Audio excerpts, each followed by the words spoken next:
Hey, what's up? It's me, Errol, back again with another video. What we're doing today is some 8mm laminate floor, and it's going in a small bedroom. So without further ado, let me give you a look at what we're doing.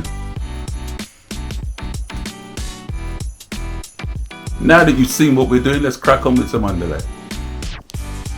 Hey, while he's cracking on with the underlay, let's have a quick chat about what we're doing on the job today. Mainly the tools that we'll be using. Multi-tool, our jigsaw,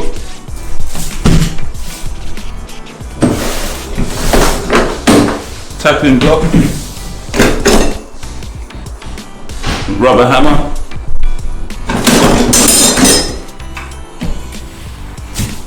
and the sliding hammer. There you go, now you know what tools we're using. He's just about finished with this underlay. As you can see, we're bagging up. And now we're going to get ready to start fitting some flooring. We cut under the door frame with our multi-tool. And of course, you turn your board onto the wrong side so that we can cut under the door frame. I would normally use a scrap piece when cutting underneath the door frame, but as this is the first piece that we're going to put down, I'm going to use this one. My flat screwdriver, which works as my chisel. Now that we've finished using our screwdriver chisel, let's check and make sure this plank fits underneath the door frame. Just got a small piece of underlay to put in here, and then we can start running our flooring. And you remember this plank that we used to cut under the door frame? See, we've turned it over, and we are going to start with this one. Now, this that we're fitting today is an 8mm. It has that blue tag, it's a knockdown. So,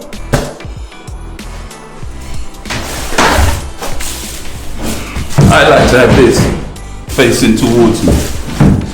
So this is where I'll be starting from here. I'll gap it out in a minute.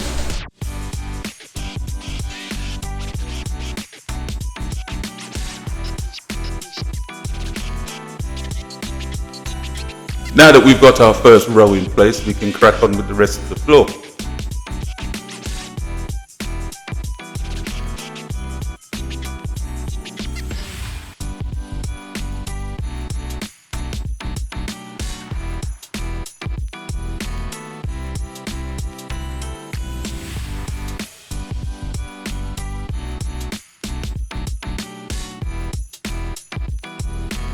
One of the main tools that I forgot off the lineup this morning was the guillotine, which I'm using now.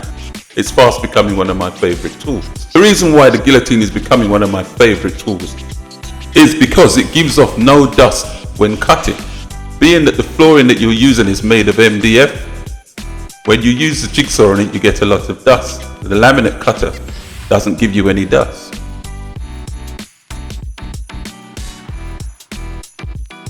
I think it's time we make a template for the doorway now.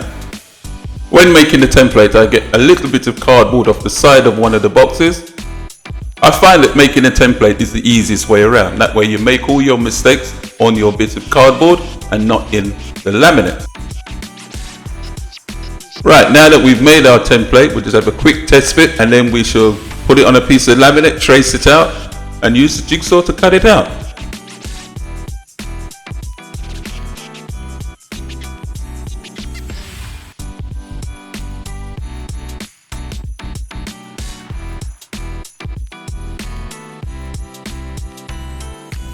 And there you go, using the template you get a perfect fit first time around.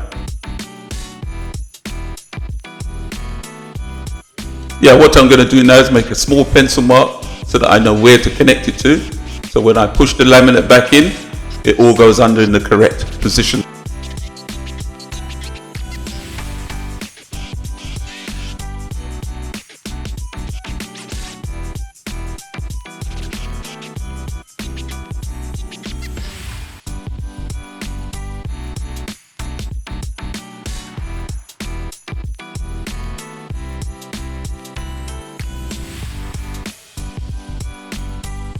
I'm just measuring up now to make the next cut.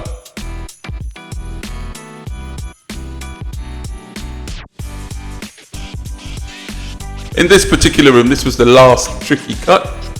After this, it's a rinse and repeat. So you'll join me when we're across on the other side. You'll notice every time I put a piece of laminate down, I put it in the groove and I slide it backwards and forwards. That's just to make sure that the track is clear and that there's no debris in there.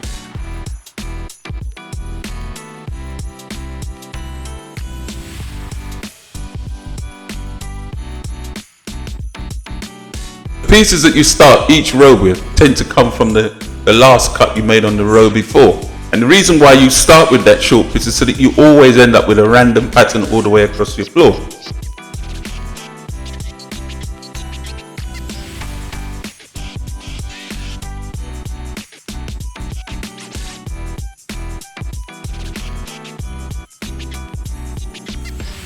And there you go, we've reached the other side of the room. We've only got a few cuts left and we'll be down to the very last row that we need to put in. I'll also be showing you how we do the scotias around the edge. And the reason why you need scotias around the edge is because we fitted a floating floor. We've left an expansion gap all the way around the room and we need to cover that expansion gap so that it looks neat and tidy when we're finished. And we tend to use scotias for that. Right, now we're down to the very last row. The next thing we're going to do is fit some scotias around the room to hide our expansion gap.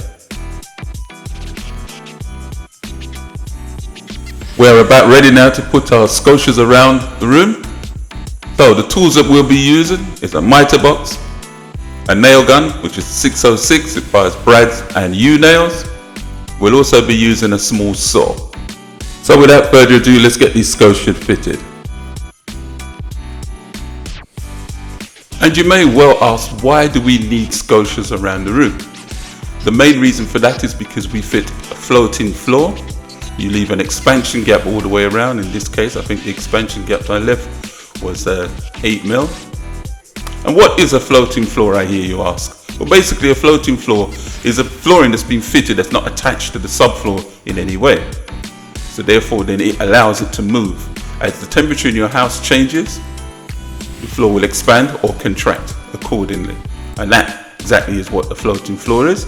You use scotias around the edge to cover the gap so that no debris gets in there which could stop the floor from being able to expand.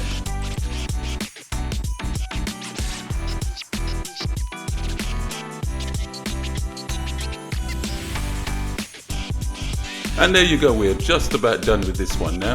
If these are the type of videos you like, why not check out my playlist, and especially check out this next video coming up now. Like, share and comment. Thank you for watching.